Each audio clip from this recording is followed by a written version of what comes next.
Hai, balik lagi di Spooky First edisi Spooky Story. Di Spooky Story kali ini, aku bakal ceritain salah satu cerita lagi nih dari aplikasi Quora, tulisan dari akun yang bernama Kumang, yang menceritakan tentang sosok Imbai atau bisa dibilang semacam sosok pendamping dan cara kerjanya, yang mengikuti bapak angkatnya dari Kumang sendiri yang digunakan untuk ritual pengobatan. Di mana sosok Imbai ini terlihat oleh Kumang ketika bapak angkatnya akan melakukan ritual untuk pengobatan kepada keponakannya Kumang yang diganggu oleh sosok penunggu perkebunan sawit. Dari cerita ini, aku bakal menceritakan dari sudut pandang orang pertama ya. Aku bakal langsung bacain tulisan dari Kak Kumang sendiri. Gak usah lama-lama, Spooky First edisi Spooky Story chapter 10, yuk kita bahas. Beberapa bulan lalu, kami akan mengadakan ritual pengobatan untuk keponakanku namanya Salsa, usianya masih 1 tahun dan tinggal di base camp tempat abangku. Base camp ini merupakan perumahan khusus karyawan untuk karyawan perkebunan. Base camp yang mereka tempati dekat dengan kantor dan dikelilingi oleh kebun sawit. Salsa mengalami sakit yang agak aneh. Dia sering tiba-tiba lemas sampai diguncang-guncang biar sadar. Kadang disungsangkan juga, diurut pelan-pelan badannya. Kalau udah sadar, dia langsung nangis dan bibirnya tuh bisa sampai menghitam. Kalau udah agak tenang, dia nangis sesenggukan terus takut lihat semua orang, kecuali sama mama bapaknya. Kalau peluk mak bapaknya, dia nangis sambil menundukkan kepala sambil geleng-geleng. Dan hal ini bisa terjadi 3-4 kali sehari. Pernah waktu itu dia sedang main di ruang tamu sama kakaknya. Tiba-tiba kakaknya teriak panik manggil semua orang dan sambil nangis, "Adek lemes lagi, adek lemes lagi." Abangku tengah makan di dapur, langsunglah lari ke depan dan menggendong Salsa. Seperti biasa, ditiup telinganya, dipanggil namanya berkali-kali, dibacakan doa di telinganya, diguncang pelan-pelan, tapi masih tetap lemas, setengah pingsan gitulah. Itu cukup lama. Bapakku mencoba menabur beras kunyit di ruang tamu, sebagian dilempar ke Salsa, terus Salsa digendong maknya, sedangkan abang lari ke masjid manggil Pak Atong tetangganya, karena sebelumnya Pak Atong ini pernah bantuin. Tapi karena di masjid orang-orang masih baru mulai sholat, jadi mau tak mau harus menunggu sampai selesai kan? Sambil nunggu itu, kami hanya bisa berdoa terus manggil-manggil namanya si Salsa. Tiba-tiba bola matanya Salsa putih semua. Suaranya jadi berat kayak orang mau batuk tapi kayak ketahan di tenggorokan gitu. Dan yang keluar bukan suara Salsa. Kami makin panik lah. Emaknya juga teriak-teriak sambil nangis. "Tuhan Yesus, tolong anakku Tuhan." Dengan suara yang udah gemetar dan wajahnya udah pucat. Yang lain berusaha menenangkan sambil mikir gimana menyadarkan Salsa. "Coba dicubit bang, tapi pelan-pelan," kata kakakku nomor 2. Mengambil paksa Salsa dari gendongan mamanya, terus dibawa keliling rumah untuk menghindari keramaian. Setelah digendong kakakku, Salsa sadar dan langsung nangis kayak biasanya sampai suaranya hilang dan bibirnya sampai menghitam. Sama kakakku dibacakan doa lagi di telinganya, terus wajahnya ditempel ke dada kakak, barulah Salsa keluar suaranya langsung nangis sesunggukan. Setelah cukup lama kami kalang kabut, Pak Atong datang membawa sebotol air.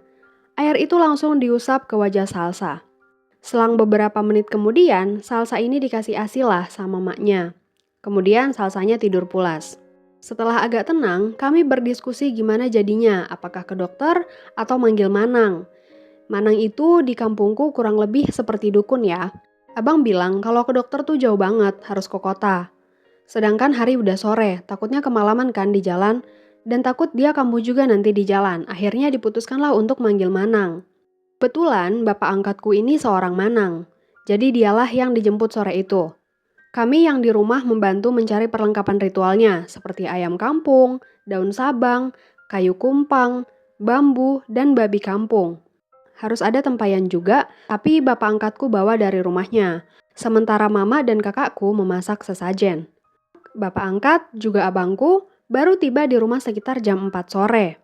Bapak angkatku kemudian masuk dan duduk di pojokan ruang tamu. Dia bilang begini ke aku, "Bapak mau tidur dulu sebentar," bilang sama mereka, "jangan bangunkan Bapak."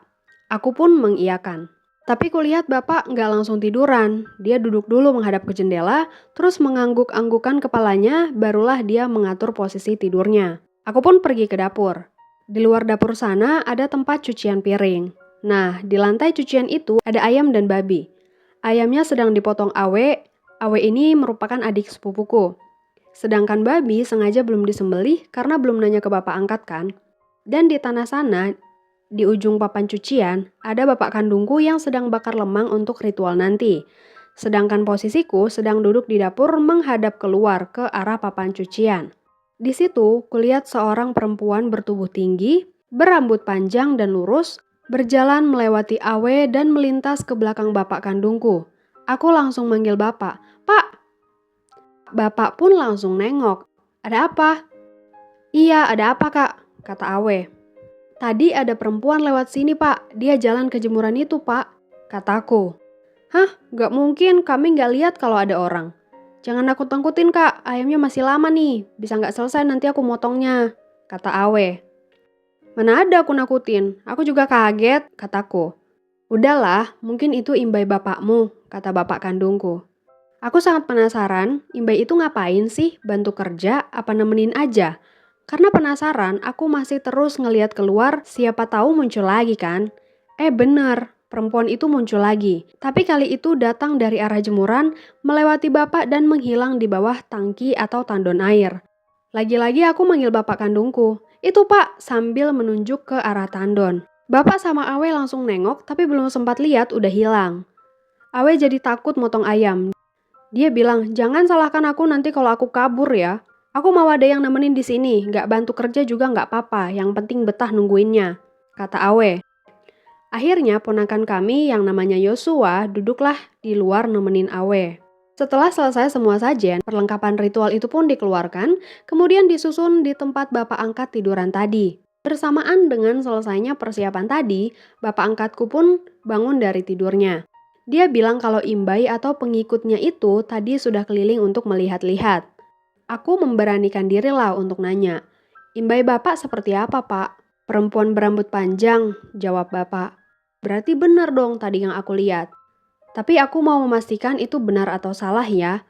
Akhirnya aku tanya lagi ke bapak, "Pak, imbai itu bisa dilihat orang biasa atau tidak?" Terus bapak jawab, "Tentu saja bisa." Terus kutanya lagi, "Kalau kami bisa lihat, kami diganggu nggak pak?" Terus bapak jawab lagi, "Tergantung. Kalau mengganggu ritual atau menyentuh sesajen yang sudah disiap disantap, mereka bukan cuma ganggu aja, tapi juga bisa sakit. Tapi kalau kalian lihat dari dalam rumah, meskipun ritual sudah dimulai, mereka tidak mengganggu kok. Nanti kan pintu ditutup. Kalau waktunya mereka makan, kalian juga jangan ada yang keluar," kata bapak lagi. "Siap pak," kataku. Ritual pun diawali dengan melakukan belian atau memanggil roh. Roh itu nanti akan merasuki Manang dan mencari tahu apa yang menyebabkan pasien sakit. Apakah diganggu makhluk halus, siluman, atau kiriman dari orang.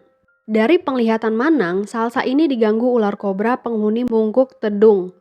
Mungkuk artinya tanjakan, Tedung artinya kobra, atau yang disebut sebagai tanjakan kobra. Tanjakan kobra ini berada tidak jauh dari kantor, dikelilingi oleh kebun sawit. Karena ini memang area persawitan perusahaan kan, jadi luas banget. Tanjakan kobra ini masih dalam hutan. Hutannya panjang, tidak terlalu luas, dan masih banyak kayu-kayu besar di dalamnya. Tujuan kobra ini katanya mau mengambil Salsa, karena abangku pernah buang sampah pampers anaknya ke dalam hutan itu. Di situ memang tempat pembuangan sampah. Ada orang yang tinggal dekat situ juga dan biasanya membakar sampah yang ditumpuk di situ juga. Ritual masih panjang nih. Setelah mengetahui alasannya, abang bersama istri dan anak-anaknya disuruh masuk kamar, kunci pintu, jangan keluar sampai bapak angkat memperbolehkan. Bapak angkatku mengambil pedang. Kemudian minta tolong ke bapak kandungku untuk menemani mengantarkan sesajen yang disiapkan dan mengantarkannya ke Mungkuk Tedung tadi atau tanjakan kobra tadi. Bapak membawa sesajen dengan tampah. Di dalam tampah ini juga dikasih 2 lilin biasa dan air putih 1 botol kecil. 20 menit kemudian mereka sudah kembali.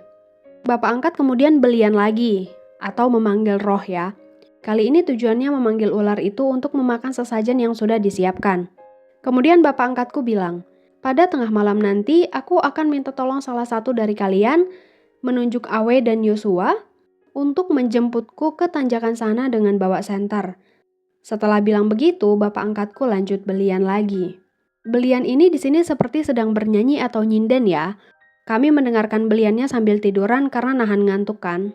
Cukup lama kami mendengarkannya belian hingga tengah malam. Setelah itu Bapak berhenti belian, dia mengambil pedangnya yang sudah dilumuri dengan darah ayam kampung dan darah babi yang masih hangat karena baru saja disembelih. Kemudian Bapak turun ke tanah dan berjalan sendiri tanpa penerangan menuju tanjakan kobra. Sedangkan daging babi dibersihkan dan dimasak, tidak boleh dibumbui, dimasak dengan cara direbus saja. Kira-kira 1 jam kemudian, tinggal akulah yang masih melek. Aku mendengar teriakan dari bapak angkatku. Aku langsung membangunkan Awe dan Yosua. "Bangun woi, jemput bapak sana." Mereka langsung keluar dengan membawa senter. Sepulang dari sana, bapak angkatku manggil bapak kandungku. "Usan, bawakan aku air untuk mencuci ini," katanya tanpa menyebut nama pedang. Bapak kandungku pun langsung membawa 1 gayung air, kemudian mereka masuk. Apa yang kalian lihat?" Tanyaku ke Awe dan Yosua. "Kami gak lihat apa-apa, tapi kami dengar suara kayak ada orang lari kencang. Kami pun penasaran apa yang terjadi di sana tadi, tapi takut mau nanya, siapa tahu gak boleh." Bapak kandung yang terlebih dahulu bilang, "Gila, darahnya sepanjang pedang darahnya, kental." Abang sama kakak ipar langsung keluar kamar. "Gimana tadi paman?" kata abangku. Bapak angkatku mulai cerita. Katanya setelah dia sampai di tanjakan kobra itu, dia melihat ular itu sedang makan sesajen yang sudah disajikan. Tapi ular itu juga melihatnya dan langsung masuk ke dalam hutan. Bapak angkatku mengejarnya dan terlihat kobra itu didampingi oleh 2 kobra lain di sisi kanan dan kirinya. Tapi kedua kobra pengawal kobra besar itu tidak berani maju. Hanya kobra yang besar saja yang memang jadi target dari ritual ini yang berani nyerang. Sama bapak berhasil ditebas dengan pedang. Karena mau ditebas lagi untuk kedua kalinya, ular itu berhasil lari masuk ke dalam hutan lebih dalam lagi, berpisah dengan 2 ekor ular pengawalnya. Kemudian nyebrang jalan menuju perkebunan sawit. Ketika bapak mau ngejar lagi, Imbai sudah keluar. Bapak pun langsung sadar dan merasa takut dalam hutan yang gelap. Disitulah dia teriak minta jemput tadi. "Tadi sewaktu bapak belum sadar, bagaimana bapak bisa melihat ular dalam hutan yang gelap itu?" tanyaku. "Sebelum sadar jalannya nampak terang, dalam hutan sangat terang," kata bapak. "Oh, kenapa imbai bapak langsung keluar sebelum ularnya mati?" tanyaku lagi. "Artinya sudah tidak boleh dikejar lagi. Imbai bekerja hanya sebentar saja, ada batasan dan pantangannya.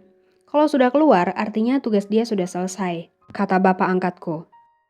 Bapak kandungku menambahkan, katanya kalau Imbai itu sudah sepenuhnya merasuki Manang, seperti merasuki bapak angkatku tadi, Manang bisa lari secepat kilat dalam kegelapan meskipun di dalam semak belukar, bahkan bisa dibilang larinya setengah terbang. Bapak juga cerita kalau tadi sewaktu dia melihat pedang bapak angkat, dari gagang pedang sampai ujung mata pedang darahnya kental dan masih menetes. Kakak iparku juga cerita, tadi beberapa detik sebelum bapak angkatku teriak minta jemput, dia mimpi ada yang memanggilnya dan memanggil Salsa ke tempat cucian piring. Tapi ada tangan yang menahannya untuk tidak bangun menemui sumber suara. Bapak angkatku bilang itu imbainya yang mengambil dan menarik roh yang terpancing oleh sumber suara. Manusia itu katanya punya 7 roh. Nah, dari 7 roh ini, ada beberapa yang bodoh, ada yang pintar, ada juga yang lemot. Intinya, 7 roh ini punya karakter dan cara pikir yang berbeda-beda. Dalam cerita ini, dari 7 roh Salsa, ada 1 roh yang terjebak dan hampir ditarik ke alam lain, tapi berhasil ditarik lagi ke dunia manusia oleh imbai bapak angkat. Selesai dengan pergulatan tadi, daging-daging dan sisa dari sesajen dibagi untuk kami dan boleh dimakan. Itu harus. Paling tidak makan 1 sendok lah. Tapi bukan berarti semua yang ditaruh di atas piring harus dimakan semua ya. Contohnya nih, aku nggak bisa makan ketan atau lemang. Boleh dikasih ke siapa aja yang mau, nggak harus makan itu. Nah, tadi lupa, bapak angkatku ngasih tahu kalau abang dan anak istrinya ada pantangan. Sudah pasti tidak boleh makan ular, tidak boleh lewat dari tanjakan kobra, kalau abang 3 hari aja berlaku pantangannya itu. Untuk anak dan istrinya, jangka waktunya lebih lama minimal 3 bulan. Tidak boleh juga melewati jalan yang dekat dengan area tanjakan kobra, karena kobranya berhasil kabur. Bapak angkatku juga tidak bisa menerawang apakah kobra yang lari itu sekarat atau mati. Hanya imbailah yang bisa melihat. Tapi karena ritual sudah selesai, imbai tidak boleh dipanggil lagi. Kalau bahasa Manang, imbai sudah dipulangkan. Dan Manang tidak bisa memanggil imbai 2 kali untuk kasus yang sama.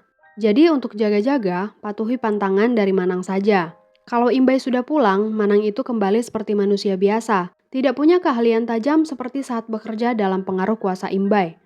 Setelah pengobatan ritual ini, abang tetap membawa anaknya ke dokter. Dokter bilang Salsa mengalami gejala TBC. Setelah 2 bulan berlalu, Salsa ini sakit lagi. Kali ini dia nggak sampai pingsan sih, tapi sering tiba-tiba lemes kayak di awal-awal sakit. Akhirnya abang coba membawa ke Sekadau menemui pastor. Kami dapat info dari sana kalau ada pastor yang bisa mendoakan orang sakit.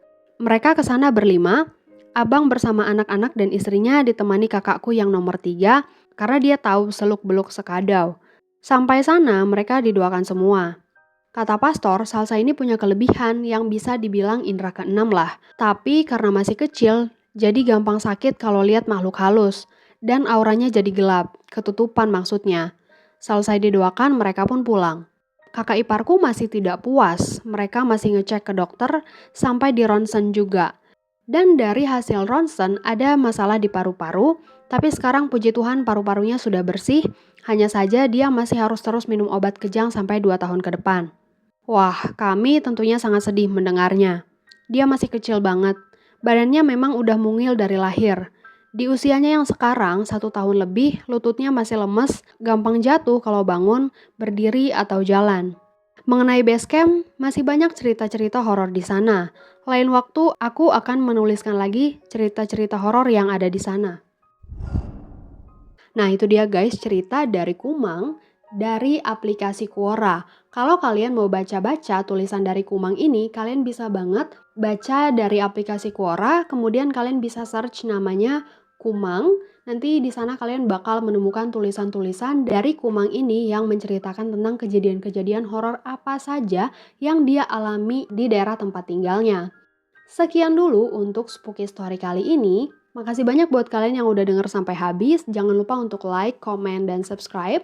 Dan jangan lupa juga untuk nyalain loncengnya supaya kalian bisa update kalau aku upload video baru. Sampai ketemu di Spookyverse edisi Spooky Story selanjutnya.